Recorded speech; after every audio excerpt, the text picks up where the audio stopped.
कपड़े धोने वाली बहू। शादी के पहले से ही विभा को कपड़े धोने का बड़ा शौक था। कभी नल के नीचे तो कभी तालाब के पास। अरे मेरी नीली वाली लुंगी नहीं दिख रही है। विभा की अम्मा कहाँ रखी है लुंगी? अरे वो तो विभा ने परसों ही धोकर रखी थी आपकी अलमारी में, देखो वहीं होगी। वो ना मैंने आज धो दी, मुझे लगा कि गंदी हो गई होगी। अरे कैसे गंदी हो गई थी? उसे तो मैंने पहना भी नहीं। हे भगवान, इस लड़की के कपड़े धोने की आदत से परेशान हो गया हूँ मैं। जितना तो घर में राशन नहीं आता उससे कहीं ज्यादा डिटर्जेंट पाउडर का खर्चा है। इसकी शादी करवा दो, शादी जाए अपने घर में ही करे काम, फिर चाहे घर के कपड़े धोने हो या पूरे गांव के। हाँ ठीक बोल रही हूँ, देखता हूँ मैं कोई लड़का। वो दिन भी आ जाता है जब विभा को देखने लड़के वाले आ जाते हैं। लड़की मुझे अच्छी लगी। होने वाली सास कहती है, बेटी अगर कुछ पूछना है तो पूछ लो। वैसे तो हमारी लड़की बहुत ही शर्मीली है, जो बोल दो वो मान लेती है, इसे क्या पूछना होगा। अरे कैसी बात कर रही हो माँ, मुझे इन लोगों के घर रहना है, सवाल तो कई है। हाँ हाँ बेटा पूछ लो ना, क्या पूछना है।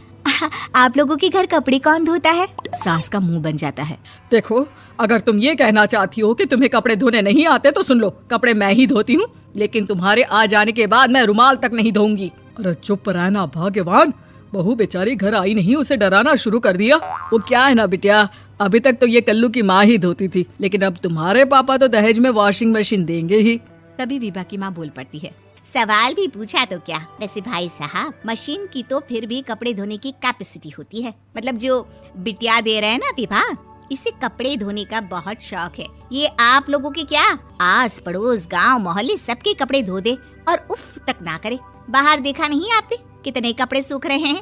सब हमारी बिटिया ने ही तो धोए हैं। बस भी करो ना माँ, शर्म आ रही इतनी तारीफ सुनकर। और तो और एक दाग निकाल कर दिखाओ तो मान जाओ। हाँ अच्छा माफ करना बेटा, मैंने गलत समझा, हमें तो रिश्ता बहुत पसंद है। और ऐसे जुड़ जाता है रिश्ता कपड़े धोने का शौक रखने वाली विभा का। उसकी शादी हो जाती है कोयला फैक्ट्री में काम करने वाले कल्लू के साथ। शादी के बाद अचानक विभा चिल्लाती हुई सास के पास आती है, सासू माँ, अरे सासू माँ कहाँ है आप? ये तो धोखा है, धोखा दिया आप लोगों ने मुझे। इस ससुर के चक्कर के बारे में पता चल गया। अरे तो उसमें तुझे क्यों धोखा मिला है? अरे नल में पानी नहीं आता, कपड़े कैसे कब धुलेंगे? अच्छा तू पानी नहीं आ रहा उसकी बात कर रही है? तो आपने क्या सोचा? कुछ नहीं। अच्छा तेरी माँ ने कहा था कि कपड़े धोने का शौक है तुझे, याद आया मुझे। शौक बोलकर कपड़े धोने वाले मेरे जुनून को कम ना आके सासू माँ, कपड़ा धोना मेरा गुरूर है।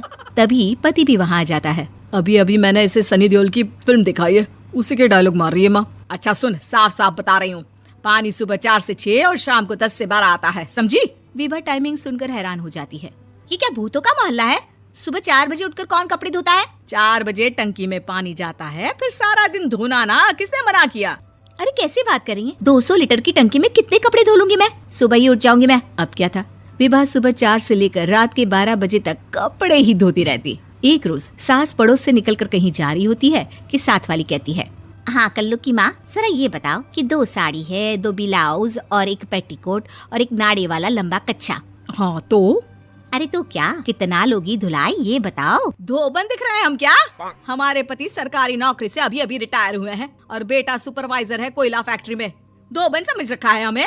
हाय रे कल्लू की अम्मा, माफ कर दो, वो तो मोहल्ले में यही सब बता रहे थे कि तुमने बहू को कपड़ा धुलवाने के काम में लगा दिया है। सास को पड़ोसन की बात सुनकर गुस्सा आ जाता है। वो घर पहुंचती है जहां घर के बाहर ही इतने सारे कपड़े सूख रहे होते हैं जितने कि किसी धोबन के घर पर। अरे ओ कल्लू की दुल्हन, बाहर निकल। माँ जी यहीं आ जाओ, बाथरूम में चादर धो रहे हैं हम। अरे अभी हम धोते हैं, तुमको बाहर निकलो। ये आस पड़ोस वाले बोल रहे हैं कि हम बहू से कपड़े धुलवा कर उसे कपड़ा धोने वाली बना दिए हैं। अरे छोड़ो ना माँ जी, किन लोगों की बातों में आती हो? आस पास के लोगों का तो काम ही होता है कि वो किसी तरह सास बहू को लड़ा दे। बहू सारे घर के कपड़े धोती है, ये क्या कम है? बोलिए। सास को भी लग जाता है कि वो बहू का ये सनकीपन नहीं छुड़वा सकती, इससे अच्छा है कि खुद ही चुप हो जाए। एक रोज सास और बहू मंदिर जाते हैं, जहाँ सास की साड़ी वहाँ खड़ी भीख मांगने वाली से मिलती है। माँ जी क्या बात है, आपकी साड़ी उस भिखारन से कितनी मिल रही है ना? हाँ देखो तो दोनों की साड़ी मिल रही है। क्या बात है कल्लू की अम्मा, तुम खुद को तो अफसर की बीवी बताती हो और ऐसी सिंपल सी प्लेन साड़ी पहनकर घूमती हो। सिंपल और प्लेन नहीं है ये साड़ी। तो क्या सोने के धागे से फूल बने हैं? कुछ भी सासू माँ, कुछ भी। हाँ बने थे इस साड़ी में सोने के धागे से फूल। मेरे पति लेकर आए थे मद्रास से स्पेशली मेरे लिए 10,000 की। ताहे भाई साहब इस भिखारन के लिए भी सेम टू सेम साड़ी लेकर आए होंगे 10,000 की। सास उस वक्त कुछ नहीं कहती, लेकिन बहू के साथ घर आती है और अलमारी से एल्बम निकाल कर लाती है। ये साड़ी देख रही है, ये वही साड़ी है जिसे मैंने अभी पहना था। इस साड़ी में ये जो चमकदार फूल दिख रहे हैं ना, ये सोने के धागों से काढ़े गए हैं। लेकिन तू लोकल वॉशिंग मशीन ब्रश से घिस घिस कर सारे फूलों को निकाल कर साड़ी प्लेन कर दी। मुझे माफ कर दीजिए सासू माँ। और तो और, जब मैंने तुझे तेरी गलती के लिए कुछ नहीं कहा, लेकिन तूने तो सबके सामने मेरा मजाक ही बना दिया। क्यों? बहू को समझ में आ जाता है कि अब से उसका कपड़े धोना बंद।